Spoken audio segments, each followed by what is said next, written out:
Worst movies of 2023. I've seen quite a bit of those, but I only did five. I did a top five. There are some dishonorable mentions that I'll go through. But number five, The Flash, because you know what? I like Michael Keaton in this movie. It was like borderline. I didn't want to put it on the list because I like That's Michael in Keaton his in it. Batman. Yeah, and those parts were actually pretty good. Like that was actually not bad. There's a couple Batman parts where it's Well, Michael Red Keaton, and I Letter was like, oh, Media this is said good. it was really Yeah, weird they seeing kind of Batman not overshadowed with uh, like darkness. yeah, like the Tim Like Burton just bullshit. Yeah, Batman lit that well is very awkward and weird. yeah, And I agree, but it it was still the best makes part. like it makes every kind of crease of the outfit that much more obvious and kind of strange. But again, this movie also had two Ezra Millers, and I think That's I think that's like three more than I want. right, like zero is enough of Ezra Millers, right? Yeah, rather have no Ezra Millers, and well, I think our wish will be granted with that. I don't think you'll ever see Ezra Miller again. I think he's done. I hope I think it's safe to never say know. he's done. I don't think he'll ever come back. Not with that whole controversy. They just wanted to like this movie was already shot. They had to like sell it. It's the only reason why he's in Also, this. if you're not that great to begin with, your leeway is limited. You know, like in sports, if you get canceled, but you're like really fucking good, they'll find a way to get you back on the fucking field. But if Well, you're that was like that Jonathan Majors median thing. or like barely, that impactful, you're cut. You're done. Like, That was like the fuck. Jonathan Majors thing. I think they wanted so hard for him to be innocent, and then as soon as he was guilty, they're like, "Oh, we gotta fucking like." If that was anyone else, they would have fucking cut. They would have fired someone the moment they heard about that, unless they really wanted to keep the person. Like that's what's tragic about his career there. Like everyone's all on board. You're black. You have this. You have all these pluses for you. Everyone wants to do, and then you go ahead and choke a bitch. You know, all you had to do is not choke the white bitch. You choke the white girl, you go into jail. That's a word. Wise words for all you black actors out there. You choke the white bitch. That's enough to get you done. Number four, Blue Beetle. This was atrocious. I saw this and I was It's just with embarrassed. that weird ass George Lopez and Dreads character. I think that's the part that's funny. That was like the part like when I kept thinking of why this movie was bad, I kept thinking of George Lopez, and he's not Who's even like the a main villain? character really. The villain was Susan Sarandon, She's being not like a even on white. the fucking poster. Yeah, she's not. She's just like a white rich woman, like a Karen. A Karen is like the villain of this movie, basically. Sounds very 2023 though. Sounds dated. Yeah, it wasn't good. And then the Marvels. I had to put this on the list. This is also a movie I couldn't completely finish, but I saw enough of it to know. Oh, I know what they were doing on this. This was embarrassingly bad. Who's that on the bottom right? I don't even know. I've seen the character, but I can't really tell you. Is that a Again, man or a woman? it's a Chinese guy. Well, I don't Oh, know. Oriental man. Oh, you can't say okay. Oriental, right? You can't say Oriental. Asian man. Yeah, you get canceled Oriental. for I saying haven't. that. Yeah, Oriental is not a term that I've heard in a while. You can't say Oriental anymore. Well, you can say it, but you'll get side eyed. He's an Asian fellow, maybe gentleman. I can't tell you. He could be. He's an Asian person. I don't know if he's. I don't know what his Gentile. He's an pronouns Asian are. Gentile. It could be they them. So I don't want to offend him. No, yeah, you don't want to Most likely, they're all they them's now, right? You this have or to that. assume that. That's Yeah, what they're this or I try that's. and do now. Somebody brings up their sexual orientation. I say, "Are you this or that?" Yeah. Number two, Fool's Paradise. This is a strange movie. like, What is and this? I Oh man. also somewhat like enjoyed it too, which is also Uh, but I think you know, it was like I the was I think it was the troll in me that enjoyed this movie though. It was part of that. Like no, I was kind of when I was seeing It's so like strange. the clips and stuff, I was worried, and then you reviewed it, and I was like, oh fuck. And then seeing more and more of it, it just looks. I don't know, just It just doesn't. This whole really movie just doesn't make any forced. sense. Like, it doesn't make any sense who it was for. Like, I just don't understand who this was for. Um, I feel like I have to show the trailer for this just to get everyone to understand what I'm talking about here. Here's the Fool's Paradise trailer, which is also bad, like the movie. So Has good. lost the ability to speak. He's not deaf, and he's technically. By the way, I like the composer. The composer of this whole movie was John Bryan, who did Eternal Sunshine. So even this little opening, like little song here, gives me an Eternal Sunshine vibe because John Bryan's a good composer. Yeah, didn't he? He worked with Radiohead a bunch. I thought. I believe so. Yeah, he's good. He's made his way onto other things that were good, like Lady Bird soundtrack. He's got some good music. Very good composer. So bad mistake I'm making this movie, I guess. Well, I mean, how much you really deaf, and yeah, it's technically not mute. What's our first course of action?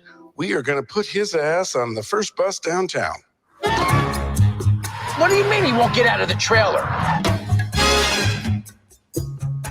Get in.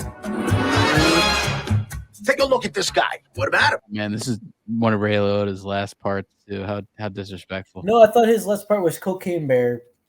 Oh, I guess yeah, this and Cocaine Bear were up there. But this is one of his last parts. It's embarrassing. No, right? like I thought the whole thing of like the end of his career was him getting ripped apart in Cocaine Bear was the last thing people will see him in. Well, there's three things I know he was in at the end. This was one of them, Cocaine Bear, and then I guess he was in a show called Blackbird that I think people actually liked. So at least he was in something that people kind of liked in that TV show Blackbird. Okay. I'm glad he was in something that wasn't awful towards the end. He's a death ringer for you. He finished the day for you. Death. It's like he had a bunch of weird shit that was not fully finished, and then they like pushed it really hard right after he died to sell it. I think it's kind of typical. Look at like Gene Hackman's last movie was Welcome to Mooseport or something. Yeah, it's like some of these actors, like they will end on some of these really bad movies. Oh, that's so fucked up and sad. Yeah, so maybe it's just a Hollywood tradition. They like you're going out, make sure you do some shit. Oh man, like if what I'm known for is Welcome to Mooseport, I'd rather never even existed and never be in anything. Action! We got James Cameron for it. Cut! Latte Pronto. Oh, it's not James Cameron. Excuse me, Mr. Pronto. Can I call you Latte? Latte! Latte Pronto! Latte Pronto. Is that your name? Amazing. You and me are gonna do big things, pal. I understand you're from the streets. Mad respect, bro. Make love to me, Latte. You have got a big film premiere tomorrow night. Does that make you a little nervous? Who are you really, Latte Pronto? Bing, bang, boom. A million Disney fiddles playing. Bing, bang, boom. Began to take my breath away. Bing, bang, boom. This was a gift from Prince Harry. It was one of the original Knights of the Round Table sword or something. Can't really remember because I wasn't listening when he gave it to me. Oh man, this is a lot of calling up friends to do some embarrassing parts. I just realized how it's like he had to call up a lot of people he was friends with to be like, "You want to be in this? I'm sorry." Ugh. A good indication something's going to be shit is having common with a major part. It's just you could tell. I'm sure, like Jason Sudeikis, like, "You sure you want me to do this? Are you sure? Like, do I have to?" Well, like he's anything fucking good. He sucks. No, I know, but even like Jason Bateman, like you could tell it's like it's from that horrible Boston shit. Yeah, you could tell it was he called calling up his friends to do some terrible, like scratch my back kind of bullshit here. Bang, bing, bang, bing, bang, bing, bang, bing, bang, bing. And playtime! Gotta get down, big time. Yeah, so that was my number 2 worst movie of the year, and I think I'm right on that one. My number 1 worst movies of the year. Drum roll here. Indiana Jones, Dial of Destiny. This was atrocious. Atrocious. $300 million budget for one of the worst movies I saw all this year. The Godzilla movie, by the way, was only cost $15 million to make, and it was really good. I gotta be honest, like covering it for whatever streams that we did was not fun to do. Even like making the fun movie of wasn't it, fun. It's like even they like, couldn't even make a making fun of it movie. was really not that enjoyable because in the process you had to expose yourself to it over and over again. Well, that's like what this movie should have been. Like by all accounts, this movie shouldn't have not been on my top 5. It should have been like it wasn't good, but it was okay. That's what they should have been shooting for. Like you didn't even need to make a good movie. Just make an okay movie. But this was terrible. Just make it like forgettable but profitable. Yeah, this was again exactly. And honestly, I was realizing how a lot of the movies I saw this year were in that category where they were just like forgettable but profitable. Yeah, like that Guardians of the Galaxy movie or Super Mario or Barbie. They were like, they made a lot of money, but they weren't. The Guardians of the Galaxy movie, the one with all the little. I liked it, but I wouldn't put it on my top of the list. But you know what? That movie's probably Is like it an honorable mention. It's an honorable mention, but I didn't do an honorable mention for best. I only did dishonorable mentions. I did right here was my dishonorable mentions because I saw this movie and it's terrible. Wes Anderson's Asteroid City. I saw this the other day. Dude, this movie sucks. And I think Wes Anderson sucks. Now Wes Anderson's like done. This movie is terrible. It's about nothing. Like, this is the like a good example of how he is just so stuck in his style. He's stuck in his style and it's not even like he's not telling a story. He doesn't seem to have the ability to work outside of it other than animation. He can't make a movie that isn't completely like in the same kind of mode or like shticks or and the Tom Hanks part is just like Bill Murray not being there for some reason. I don't know why he just didn't get Bill Murray for that shit. He probably wanted to play into the Hollywood system and get someone else. And Bill Murray's in the movie though. I know he's got a part. I remember that, but yeah. Also, this movie's by the way, it's like you watch this, you're gonna forget everything like 5 minutes later. That's how I feel about it. Like there's no plot to this movie either. It just I've seen some clips where it's like a bunch of little kids and then they are doing a class project and it breaks into like this hoedown where Maya Hawke is dancing with somebody. Yeah, it's scenes. This movie is like paper thin plot. That's all I remember like about it. It's just I don't know. It was embarrassing. I thought that's I like her too. I like everyone in this movie. I like every actress or actor in this movie. Like I have no issue with any of the actors or actors in this movie. I just don't think the story was good. I don't think there was a story. And I like Grand Budapest. That's a good trying to like work out a plot of a movie where there's like a bunch of Illuminati Sith Lords that are manipulating actors to have sex with each other to create these like super babies, like super nepo babies.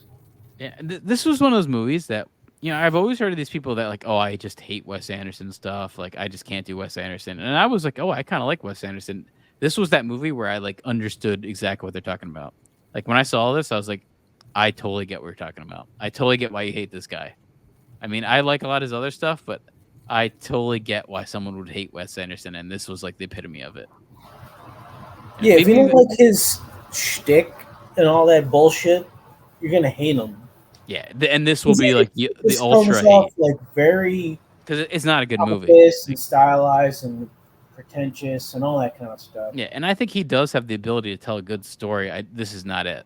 So it's that really is the fine line that you run between being like a arty douche and overcoming all that shit to just having a really good story or writing or like everything. Like you can really, it's just you're kind of riding a fine line between success and failure with that. Another dishonorable mention is The Haunted Mansion. I tried to watch this movie. I couldn't. Again, what is that, Nickelodeon? It's a Disney movie. Disney. Yeah, it was made for kids. Dawson's in it. Oh, wow. I remember seeing these trailers and thinking, like, what the fuck is going on? I think Disney knew it wasn't good. They Did this come around Wasn't this like just a Halloween release? Cash They grab? didn't even. This is also how you know they knew it wasn't good. They released this movie in the summer because they knew it wasn't good. You would, by all accounts, you would think release this in No, October. what? Why didn't it come out like October? No, this came out in it was around August, early August. Yeah, I would think so too. Put this out at least October, but no, that's how they knew it wasn't good. It was bad. I remember It was seeing really the bad. trailers and thinking, Not a lot to say. It looked like a Disney live action reboot of based off of like a game, like a board game. Yeah, it does feel like that. All right, so this one I think is going to be a little controversial to people, but Napoleon, dishonorable mention here. Not one of the worst movies I saw, but I got to put it up there as dishonorable. Movie's not What's good. so bad about it? The historical inaccuracies. I think it's kind of a boring Does that movie. really matter? Like, who cares? I think it's a boring part. It's just Well, not a great but movie, like, man. do you really care if what it's based No, I on don't. is real? I watched the movie and it wasn't. It I just don't give a wasn't shit. good. Like, you could tell It was me a very like, boring movie. everything from the Gladiator was completely made up. I No, but wouldn't that give a movie shit. was I love good. that I don't movie. even care if it was accurate or not because the movie was good. Like when a movie's not good, you start to look at the faults. That's why everyone was talking about the faults because the movie wasn't good. You know, it's like you're not going to look under the hood if it looks good. You know, like you see a car, it looks like a Porsche. You're not going to look under the hood to check if it's running wood. You know, like you just trust it.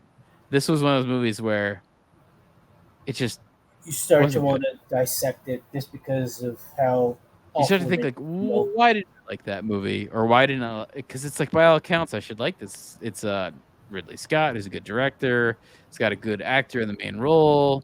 Why didn't I like it? It's got some action scenes, you know, like. Then I go through it and I'm like, I kind of see it more and more as I've thought about this movie. I liked it. I Well, kind of from liked this movie when I left the theater. what And I then got from when we were reviewing it was you seem to really dislike the pacing of it and very how bad pacing, man. forced it felt early on with just kind of like point A to point B to point C to point D without real any kind of flow or like Yeah. When I brought up that Trey Parker video where he's talking yeah, about like storytelling, it and just this felt is like lazy the opposite. writing and almost like just shitting out something to get it done. And I without heard real Ridley Scott talk about it. investment. Like the Ridley Scott, like even Ridley Scott said, like I really wanted to showcase the relationship between Napoleon and Josephine, which is like his first wife in this movie. And again, I get it; those parts are actually pretty strong, but that's not the whole movie. So it's like that's also the issue with this movie too. Is like I understand what you're trying to do, but there was like an hour and a half outside of that story that we had to watch. You know, like so like I do think he did a good job with that relationship drama aspect of the movie, but everything else wasn't too good and inaccurate. And I didn't like that when I start to look at the history of things. And also just like the character's boring. I mean maybe Napoleon is boring. I don't know. I could see someone else doing this better. I don't know if but- you're just like making fun of it, but the And fact the that American like, thing. Joaquin Phoenix didn't even American try accent. and do an accent. Yeah, no, the American accent, and that every other person in the movie talks in a British accent, who the British people are their like their hated enemy. But yeah, they all talk in British accents, so yeah, that was a little weird. Yeah, I don't know. I overall, every time I think about this movie, I just more and more I dislike it. And some of the movies I'll talk about with the ones I like the best, it's like the opposite. It's like when I think back at it, I actually kind of like it more, and I start to think about things. I think that's something that shows you with a movie if you like it or not is if it has like the thought provoking power that stays with you and wants you to think about it longer. And a couple of these on the net list for the best movie do that. So that's at least for me. So that's how I feel. These are my worst movies. Well, of I 2023. like when I started seeing the Napoleon trailers, I felt like I was getting really bad vibes because of how overly forced they were comparing it to Gladiator over and over and over and over Yeah, again. and it's not even close. Okay, so just because Gladiator was good, It's just because Ridley Scott. I know. Like, how long ago did he make that fucking movie? It's like 10 years. Yeah, and again, we're gonna Maybe see. he's fucking washed. Get ready for Gladiator 2 next year. So Gladiator 2 coming out next year, next November. Get ready for Gladiator 2.